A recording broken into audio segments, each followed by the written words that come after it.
1. The mass airflow sensor wake-up call. This little sensor tells your engine how much air is coming in so it can mix the perfect fuel cocktail. But when it gets dirty, it starts guessing like a drunk bartender. The result? Your engine runs rich, burns more fuel, and develops a stutter that makes it sound broken. The MAF sensor is like your engine's accountant. It needs to be precise to keep everything balanced. When oil vapors and dirt coat those delicate sensing wires, it's like trying to do math with smudged glasses. The numbers don't add up, and your engine pays the price. But let's be honest, cleaning it is easier than buying a new one. Unplug it, pull it out gently, those wires are thinner than your patience with bad drivers, and spray it with MAF sensor cleaner.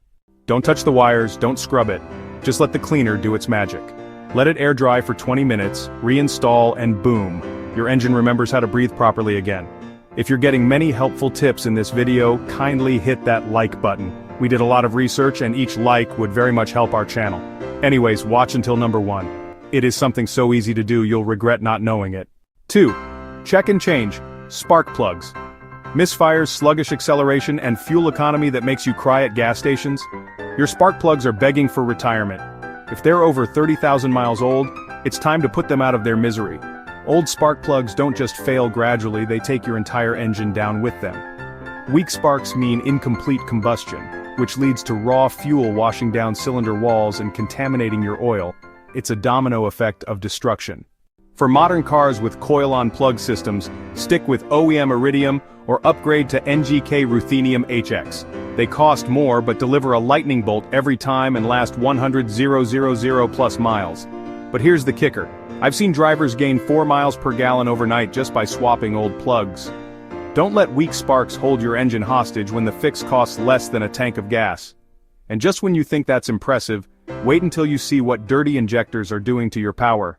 3. Restoring fuel injector performance. Your engine's strength relies on a fine fuel mist, not a weak drizzle that looks like a leaky faucet. After about 30,000 miles, that precise spray pattern starts to fail, thanks to varnish and deposits clogging things up. Injectors are delicate parts working under thousands of psi. When they clog, it's not just less fuel, it's uneven fuel. One cylinder gets flooded, another starves, and suddenly your engine feels like it's arguing with itself. The fix starts simple. Add a top-quality fuel cleaner like Techron or Seafoam into a low tank. For tougher buildup, you'll need pro-level service. Shops use pressurized cleaning systems that strip carbon off in minutes. Plan to clean injectors every 30,000 to 40,000 miles. It's far cheaper than waiting for misfires and dropping $900 on replacements. Once clean, your engine rewards you with sharper throttle response right away. And since we're on the subject of carbon, wait until you see what's really robbing your horsepower. 4. Removing carbon from your engine. That dark baked-on carbon isn't just unsightly, it's quietly stealing your power. It coats pistons, gums up intake valves, and makes your engine feel like it's towing extra weight. Short drives and bargain fuel only make the problem worse. Carbon buildup acts like cholesterol in your body. It starts small, then gradually blocks critical pathways. For direct injection engines, it's even nastier since fuel doesn't wash over the intake valves, letting carbon grow like barnacles on a ship's hull. You've got 2 real solutions: fuel additives for light deposits or walnut blasting for heavy buildup. Yes, it literally involves firing crushed walnut shells into the intake to scrub it clean. Sounds odd, but it's the only true deep clean for direct injection engines where fuel never touches the valves. Here's the bottom line. This isn't just optional upkeep, it's a performance revival. And once you've tackled carbon, the next big question is what happens when you run the wrong fuel. 5. The octane rule. Let's kill this myth right now. Premium gas doesn't give you more power. It's not rocket fuel for your Corolla. Octane is about knock resistance, not horsepower. Using low octane in an engine that needs high octane is like wearing flip-flops to a knife fight. You're asking for trouble. Most engines are designed for specific octane ratings, and there's no benefit to going higher than recommended. It's like buying a $200 HDMI cable for your TV. You're not getting better picture quality, just emptying your wallet faster. But here's the truth. When octane is too low, fuel ignites early and slams your pistons in the wrong direction. That violent pressure spike can crack cylinder walls, bend rods, and turn your engine into expensive scrap metal. Stick with top-tier fuel brands with extra detergents to keep everything clean. But let's be honest, your engine deserves better than bargain basement gas. Now let's talk about the fluid that makes everything possible, but gets ignored until it's too late. 6. The synthetic oil shield protocol. When oil sits too long, especially in high-mileage engines, it breaks down faster than a cheap umbrella in a hurricane. It thickens, forms sludge, and turns cold starts into dry starts, where 80% of engine wear happens in the first few seconds. Oil is your engine's lifeblood, but old oil is like trying to run blood through your veins that's turned to maple syrup. Everything slows down, pressure drops, and critical components don't get the protection they need when they need it most. Full synthetic oil flows instantly, clings better, and shields your moving parts before they grind metal on metal. Change it every 3,000 to 5,000 miles if you drive short trips or sit in traffic. That's not paranoia, it's insurance. And here's a pro tip. If your filter mounts upright, pre-fill it before installation to reduce dry start friction. But here's what happens when your engine starts overheating. 7. The thermostat timing fix. This hidden component controls your engine's temperature like a bouncer at an exclusive club. When it sticks closed, your car overheats faster than a laptop playing Cyberpunk. When it sticks open, it floods the engine with coolant and can cause irreparable damage. The thermostat is a simple but critical component. It's designed to fail in a way that protects your engine, but modern thermostats are more complex and can fail in ways that cause catastrophic damage. Don't trust your engine's life to a $15 part. A typical thermostat should last 100,000 miles, but that's a risk you shouldn't take. Replace it every 4 to 5 years or during coolant flushes. Only use OEM parts. They cost $25 more than aftermarket junk, but they're worth every penny. But here's what they don't tell you. This small investment could save you thousands in overheat damage. Speaking of pressure, here's the one cap that controls it all. 8. Inspect and replace that radiator cap. This $10 part holds 16 psi of pressure, keeping your coolant stable at temperatures up to 267 degrees Fahrenheit. When it gets weak, and they all do eventually, that pressure drops and your coolant starts boiling at just 212 degrees Fahrenheit. That's a 45 degrees difference between normal operation and total meltdown. Most people don't realize that your cooling system is actually a pressurized system. The pressure raises the boiling point of coolant, allowing your engine to run much hotter without overheating. When that pressure is lost, your engine can overheat even on a mild day.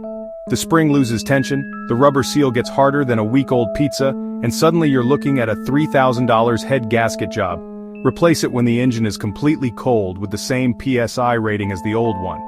5 minutes, less than lunch money, potentially massive savings. Here's what's scary. Radiator cap failure is silent until it's catastrophic. Your temperature gauge might read normal right up until steam starts pouring from under the hood. By then, the damage is done. Most caps fail gradually over years, slowly losing pressure bit by bit. You might notice slightly higher operating temperatures or occasional coolant loss, but nothing dramatic enough to trigger panic. That's the trap. Slow failure that leads to sudden destruction. But here's where most people mess up. They think pressure is everything, but it means nothing if you're using the wrong coolant. 9. The coolant mixing trick. Here's a myth that can destroy your engine. All coolants are the same. Wrong. Using the wrong coolant is like mixing bleach with ammonia. It might not kill you immediately, but it'll definitely cause problems. Different coolants have different chemistries, and mixing them can cause rust, corrosion, and deposits that'll clog your cooling system tighter than a teenager's bedroom. Coolant chemistry is more complex than rocket science. Different types use different additives and inhibitors that don't play well together. When you mix them, they can neutralize each other or create chemical reactions that damage your engine from the inside out. Only use what your manual recommends. Green for older cars, gold or orange for newer ones. Always use distilled water when diluting. Tap water has minerals that will turn your cooling system into a science experiment gone wrong. Coolant can last 7 years or 150,000 miles, so when you do it right.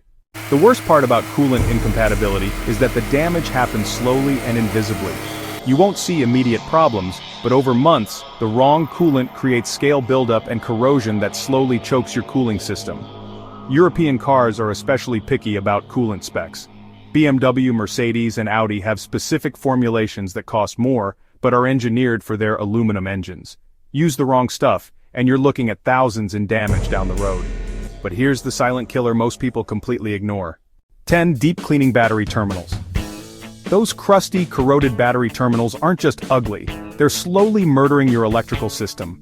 That green-white fuzz blocks current flow, strains your alternator, and can cause random electrical gremlins that'll drive you insane.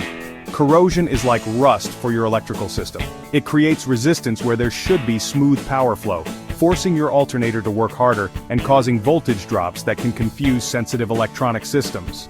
Modern cars depend on clean electrical connections more than ever. Clean them monthly with baking soda and warm water, scrub with an old toothbrush, rinse with clean water, dry thoroughly, then coat with dielectric grease or petroleum jelly. Clean terminals mean strong starts, stable voltage, and fewer mysterious electrical problems that cost hundreds to diagnose. Here's what happens behind the scenes. Corroded terminals create voltage drop that makes your alternator work overtime trying to maintain proper charging. This shortens its life and can cause it to fail prematurely, leaving you stranded with a $500 repair bill. Modern cars have dozens of sensitive electronic modules that depend on clean, stable power. Voltage fluctuations from corroded terminals can cause everything from radio glitches to transmission shifting problems that drive technicians crazy trying to diagnose. And finally, the one maintenance habit that separates 500,000-mile cars from junkyard statistics.